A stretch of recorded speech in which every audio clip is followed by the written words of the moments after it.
Spark Kagiwa, wala pa rin kasiguruhan kung makakapaglaro na sa paparating na PBA Fiesta Cup. Iyakan kung makakalaro na sa susunod na conference si Jin King superstar Mark the Spark Kagiwa. Sa panayam ng NBN Sports, ibinunyag ni Ginebra coach Jong Wichico na nag-usap sila kahapon ni Kagiwa at sinabi nitong kailangan pa niyang sumalang muli sa 3 linggo ng therapy. Nakakalakad umano si Kagiwa, subalit matinding sakit pa rin ang nararamdaman nito sa tuwing tumatakbo, kung kaya tuloy ang kanyang rehabilitation sa California.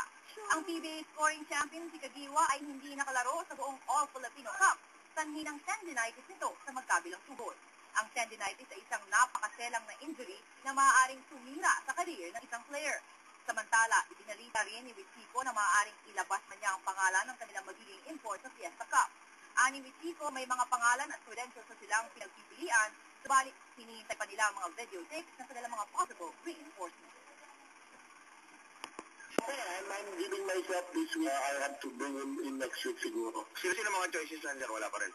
May mga choices, but I have not received any of the videos that I requested. May mga pangalan ba malaki o may mga balik import?